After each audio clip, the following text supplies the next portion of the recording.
What is up, YouTube? So today I have a different type of video. It's going to be a video, a guide to vaping. Now this is, I wouldn't call it advanced vaping, but it's going to be not. It's just kind of, it's kind of like a vlog of my vaping experience and kind of how I got started and, you know, how I quit smoking cigarettes ultimately. So first, I'm just gonna go ahead and say I love supporting B&Ms. I mean, I'm not gonna say I don't like supporting B&Ms, because I do. Do I shop at B&Ms? No, absolutely not. I will shop on eBay, I will shop on Angel Cigs, I will shop on Viper Vape, I will shop on Vapor DNA, I will vape. There's a lot of credible websites. I'll post them all down because I've always had good experiences with all the websites that I've went on. And sometimes, like Viper Vapes, they have really good sales. I actually got a Thundercloud V3 for like, I think 40 or 50 bucks, and they retail for like $79. And I jumped on it as soon as I saw it. I was like, oh, you know.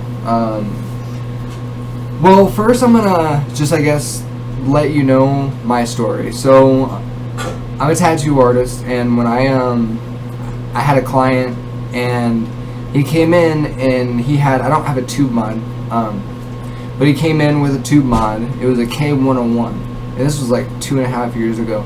He came in with a K101, and he's like blowing these big clouds, which at the time they were big clouds. It was like a .25 build, and I think it was like an IGO-W. I mean, it was, you know, at the time it was a big cloud, and I was just kind of like, oh shit, that's cool, you know. It's like portable hookah almost, and you know. And so he took me down to a local B&M when there wasn't many in my town. I live in a smaller town, and I got all this. I got a Nemesis, and I got an IGO-W, and I started building and started dripping. Now, then the Festo came out, well, the Tugboat came out, and all these other things came out, and now you have just this, I mean, anybody that starts vaping now, you're very lucky, because you have so many options. Back when I first started vaping, it was either you were using a mech mod or you were using a pin. And to me, the pins, see, I've tried the pins. The pins never worked for me. I never had really any good experiences off pins. Never really helped much. And then I got my hands on a mech mod, and I was like, oh my gosh, like, yes. I mean, it just, I started vaping at 24 milligrams. I'm not going to get into that. And I was sub-ohming it, and I was getting sick, and I was wondering why. I didn't want a cigarette, that's for sure, but it was one of those things where it was like, and then I learned that, you know, the lower, you know, you vape 3 or 6 milligrams when you're sub-ohming, because in reality it would just be like taking a puff off of a, you know, 24 milligram pin. So, but anyways, the pins never helped me. So I had the mech mod, and it just did great. So, and of course I kept buying from the B&M, and then I started looking online, and I was like, oh my gosh, you can get this stuff like way cheaper, like way cheaper online. And unfortunately, that's kind of what it came down to, is online and stuff. But I'll skip past that, and I'll stop rambling about that, you know, my story and stuff. But pretty much the moral of the story is if you can cut off a pin, that's great. Like, more power to you. But for me, I couldn't. Now I use a mech mod, and it satisfies me.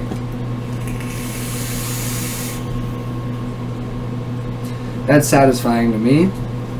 It might not be satisfying to everybody else, but that's the cool thing about vaping, is there's a lot of options.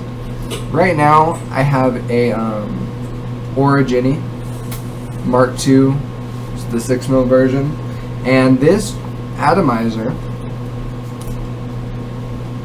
is actually just a little single coil, and when you tilt it, the juice kind of wicks, and it's got nickel wire and it's in temp control. I gotta say, this is my least favorite type of atomizer, is a Genesis atomizer. They look really nice on high-end box mods, but other than that, I kind of find them useless. Again, everybody, you know, has their vaping styles and stuff. Because I remember when the Kraken came out, it leaked everywhere and stuff. It was just... And then the first level is like something like this. This is a Kanger Sub-Tank Mini, and this is great. You know, I mean, you can buy this. I should have brought the Subox. It's sitting on my shelf over there. But you can buy the Subox kit, and you can get it online for like $60, $50, and yeah, you can get this online, and I mean, for $50, $60, the whole kit and vape. So you're gonna have something like this, where this is probably one of my favorite RDAs. Reason why is it's I don't like the 3-post. I have to admit, I'm over 3-post. The Future's 2-post, but this actually, you take off the sleeve and it comes with 3 other sleeves, and they have 3 different airflows. There's no airflow control, so you can't do a really tight hit, but you know, there is that, and that's kind of for that. Like, I would love to, you know, if I bought a I'll go into what, you know, my suggestions on what to buy first, but this is something I would buy and throw on like a clone mech mod and be happy as hell.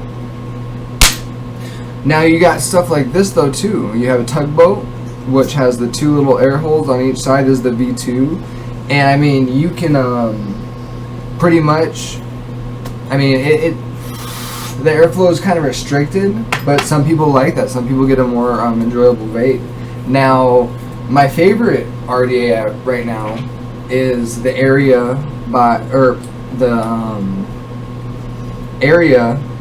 by Anarchist Manufacturing.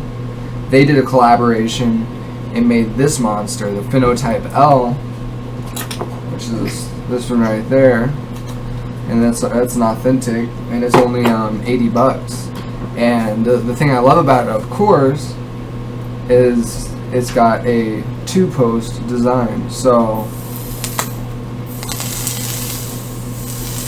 and that's on my DNA 200. Now, the next question you gotta ask is your price range. You have to ask yourself, what can you afford?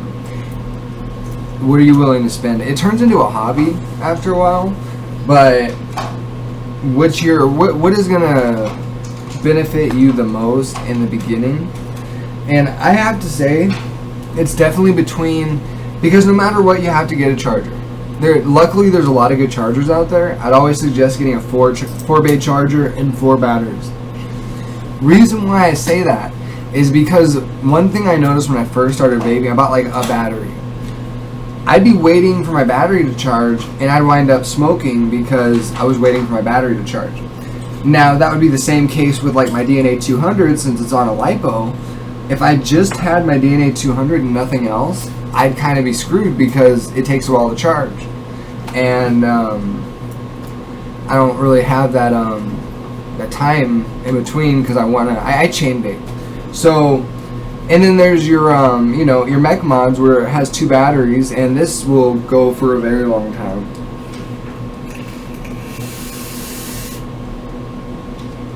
You'll notice decreases in power, but other than that, you just throw 2 more batteries in, and I actually have 2 chargers, 2 4-bay chargers. One's a Nightcore and one's a Loop V4 by eFest, and I love both of them. Now, getting the right batteries is another thing. These are some of my older batteries, and this is actually a MXJO battery, and it's rated for 30 amps or 35 amps and 25 mAh. So, and that's continuous amps, and even if it was pulse amps, like back when the eFest were advertising that they were 35, and really the pulse rating was 35, so that's the pulse, but you're only pulsing, you're not even continuously discharging the battery. So when people go over battery safety, it's definitely one of those things where, yeah, everyone needs to understand battery safety, but as long as you're getting a 30 amp battery, that's all that matters. A high drain 30 amp battery. So, you know, you'll be good other than that, you know, and make sure they're always wrapped and stuff, they don't have any tears. And, you know, this is a 3000 mAh 40 amp iron battery, and this thing, that's a beast battery. And I have a whole bunch of Samsung 25Rs. But now I'm going to go ahead and cut the video, and I'm going to dive up close to some of my builds and how I wick and how I build. And because people have asked me since this channel began, how do I hit, because right now I'm bad. I don't even check ohms anymore because I already know what the ohms are. This is like a 0.05 build right here, and I have two 30 amp batteries in here, so I'm safe, and it's in parallel. So,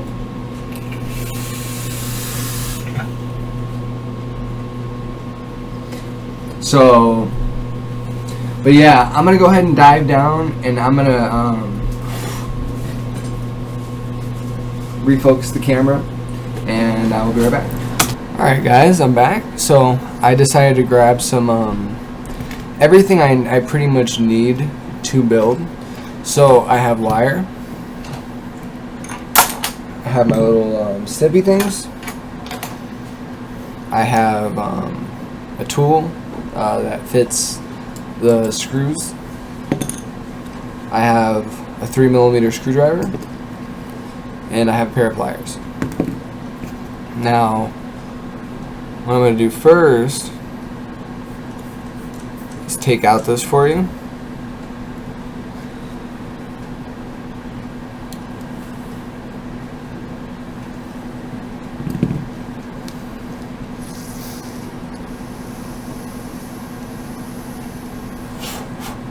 So, if you can see, both of them glow from the inside out evenly. And that's all you really want. And how you achieve that is you space them together. And when you space them together, you got to catch that whole coil. So all those wraps, push that together, and it'll always glow from the middle. Now, after you dry burn a bit, you might have some loose screws because of the heat, but make sure everything's secure. Everything's working just fine. So you let that cool off for a little bit. Now, I've gone through pretty much. I've vaped on every kind of cotton you could think of. I haven't vaped on this Royal wire cotton, but you know, I mean, that's just standard cotton. I've vaped on rayon. I have a big thing of rayon. I have a big thing of cotton balls, and the best thing I've found is Japanese cotton. And you can also get Japanese cotton on eBay for as low as like $5. So what I do is I go ahead and just wrap my wick like this, just twist it with my finger, just so it'll initially go through. So I pull it and make sure it's not too tight, too loose. You see that tension right there? So now I got two fluffy sides, and my scissors are MIA right now, so just cut it off with my little snippers, and that should be fine, because this is a 25mm or a 26mm.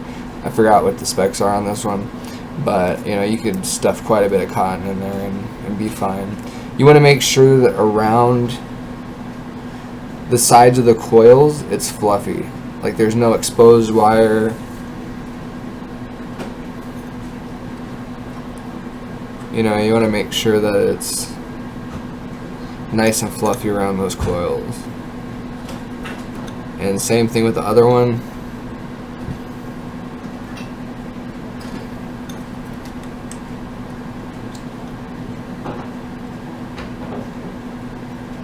Yeah. So that's how I wick my coils. Just always remember that it needs to be fluffy. Because, see, rayon, when you use rayon, rayon actually expands. So rayon, when it gets wet, rayon shrinks and cotton expands. So cotton can kind of be loose and you can get away with it because it's gonna expand regardless. But rayon, if you're using rayon, you're gonna want to wick it really tight because it does shrink substantially when you drop liquid on it. So that's why a lot of people have trouble building with rayon and stuff, is because they don't know that little fun fact. So again, I'm just making sure it's fluffy, making sure there's no wires sticking out anywhere that's gonna cause any dry spots. So when I do saturate it, everything will be saturated and it'll just be surrounded by saturation. So that's how I build. That's just a little standard build. It is with G plat wire, so it's a pretty strong vape. So right now I'm going to saturate it, and I'm going to go ahead and use some I Love Donuts by I think it's just I Love Donuts. But very good flavor. Definitely recommend.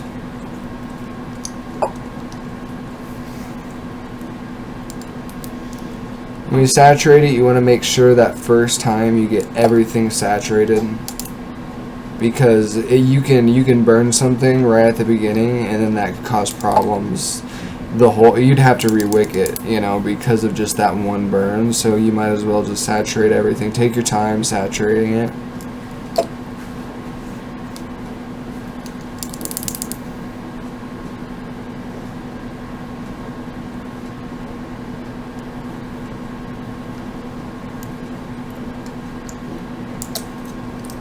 So there you go.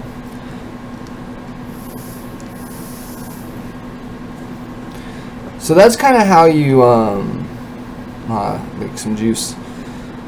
That's how you build, and that's how I don't get any dry hits. I build like that every time on all my RDAs.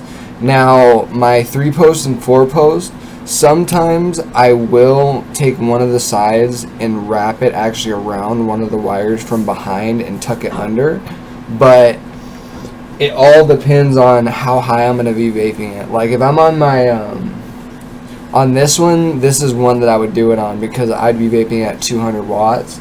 At that point, you know, you want to make sure that it's saturated, or it's you know, the coil is not going to be. You can always too, if this build, if somehow, you know, I mean, because it's all learning experience, you can kind of tuck it in just a little bit. Make sure you don't mess with the fluffiness, but you could tuck it underneath the coil a little bit. You do want to have airflow underneath the coil, but you can tuck that, just tuck it in a little bit, so that way that coil stays saturated even longer. You can do a lot of stuff. It's really just like really tedious tweaking and, you know, finding what works. So now that we have this built, I'm going to go back up and we're going to vape on it. I'm going to talk about some cheap websites where you can get some gear from, and what I recommend to anybody wanting to get into vaping. And, you know, 2 ways to go about it: going about it the sub-ohm way, or going about it the casual way of just, you know, trying it out the cheapest way possible and the most enjoyable way, you know, versus the pins. So let's go ahead and hop back up and I'll talk on that. Alright, and we're back. So, to regulate or to mech is the question. And that question can only be answered by you. And I can't answer that question for you. Regulation is always a nice thing. Regulation makes it so when you take a hit, it's consistent every single time. Mech, you can do whatever you want with it, and if you have the safe batteries, you can run whatever you want on it. Pros and cons to each one. I'd get a mech if I was gonna sub-ohm. If I said, hey, I want to blow clouds like those guys, I'd go purchase a mech. If I said, hey, I want to stop smoking cigarettes, I don't give a fuck what the hell I look like, I just want to stop smoking, I would go with the Subox mini kit. Those are my two routes to go about it. Now, you can easily go on eBay and get a tube mod for $20 to $30. get a copper tube mod. Copper, you got less voltage drop. This is actually solid block of copper, which is Delrin over it, but it's completely solid copper. So get something copper if you're gonna get a tube mod. Now, my other piece of advice is buy a decent RDA and buy one with adjustable airflow, because you never know, you might really like a lot of airflow, you might not like too much airflow. You want something that's adjustable. I would start out personally with either something like, maybe you can't get these anymore, I think they stopped selling them, but get like a tugboat. A tugboat's great. Tugboat's a great first starter RDA. The velocity is the best, because it has 2 posts, it's very easy to build on, and I mean, you watched my video, so you know how to build, you know how to wick at least, you know how the coils are supposed to look. I mean, you just wrap them up, you throw them in, and it's a great RDA, and the airflow goes from like super tight to completely open, and that's awesome that it has options like that. Now, going into prices, Sue boxes, you can get them for like $50 if you really look. I'll put all the websites, and you can go through there and look at all the websites I've posted and compare prices and stuff. And Sue box, Mex. Now, get a reputable charger and get reputable batteries. I prefer NXJO batteries. Samsung 25Rs are really cheap right now, so if you're on a budget, you can get like 4 Samsung 25Rs for like $30. Now, getting I would suggest getting batteries. Now, at least 2 or 3 batteries, 4 batteries. You always want to have a battery ready if you're using a tube mod or anything that's a single battery. Or if you have a double battery, always have 4. Now, I have a Nightcore and a Luke V4 eFast charger, and they work great. I wouldn't suggest getting the janky chargers with the ones. They just don't charge very efficiently, and who knows, how much is actually charging. This tells you exactly how much is charged and what your voltage is. So I would suggest getting a reputable charger, and that's pretty much it. I mean, you got to invest. I would say the investment's, a little bit over $100 with juice, with, but luckily these days they have affordable juice like the Muffin Man, You could actually find that on eBay and some sites for $50 for 180 milliliters of it, and it's great juice. And now they have 3 flavors, so look into that. I mean, you don't have to buy these expensive bottles of juice. Now, if you're sub-ohming, start at a low nicotine level. Start at like 3, 6, test it out. If you're a smoker, if you're not, the 0, we do the 0, whatever, but, check it out, because I use 6, I need 6. So, and a lot of people do 3. Not many people cloud chase with 6 milligrams, but I love the 6 milligrams. Now, there's always the other option that you have is a sub tank, which accepts coils. Drop-in coils are already pre-built, and